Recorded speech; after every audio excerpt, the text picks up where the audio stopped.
Now a multi-bit latch, or a register, which is a set of flip-flops, those are one-dimensional structures, and that they can store only a single piece of data. With a memory, we have a two-dimensional structure that can store multiple pieces of data. Now we can think of this as a k by m array of stored bits. Now we need an address to pick which location in our memory we're going to read or write. Now if we have n address bits, then that gives us 2 to the n locations. In our example, we're saying that's k.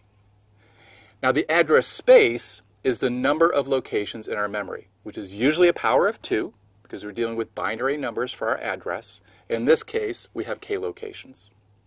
And the addressability is the number of bits that we store in every location. In this case, that's m bits. Here's an example of a 4 by 3 memory. Here we have 4 locations, and each one of those stores 3 bits. Now this has a lot of pieces to it, but these are all pieces that we've already covered in the course. Let's first start with each of the locations, each cell in the memory, which is where we store a bit. In this example, in this type of memory that we're going to talk about, we have in each cell a D latch. So you should recognize this as a D latch. Here's the write enable, and here's the D input to our D latch. And each one of these locations, each one of these 12 locations here is identical. We have a D latch. Now we have a column of data that feeds into each location. So in this case, we have 3 bits in every location.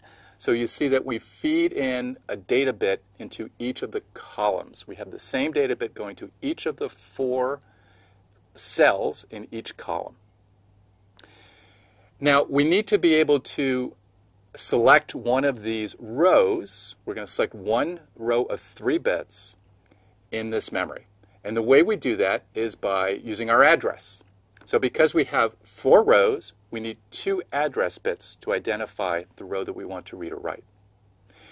And the way we do that is with these NAND gates and these bubbles. Now you should recognize this as a 2 to 4 decoder. Remember, with a 2 to 4 decoder, we have 2 inputs and we have 4 outputs, and one of those outputs is a 1 and the other are 0. So this allows us to select one and only one row with our address bits. Now the outputs of the decoder are used to pick one of these rows.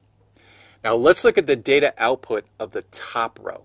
So when our address is 0, 0, then the output of the top decoder will be a 1, and we're going to have a 1 at the input of each of those AND gates for the data coming out. So what's that going to do?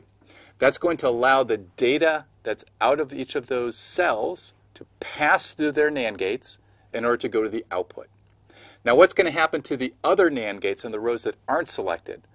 The bottom 3 decoder outputs will be 0, and so the remaining 9 AND gates for the data output will be 0. And so the 3 left inputs to each of the bottom OR gates are going to be 0. So what's that going to do? That's going to allow our data from the first row to appear at the output queue. Now let's talk about how we write the first row. We need to have, again, our address be 0, 0 in order to be able to select those top 3 cells.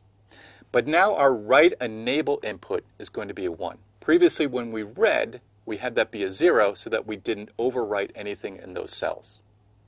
With the write enable being a 1 and the output of the decoder being a 1, then we will have the write enable input for each of the 3 cells in our selected row will be a 1.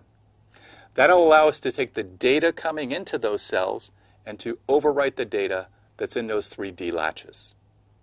Now we're going to use memories like this later in the course to hold instructions and data when we build our computer.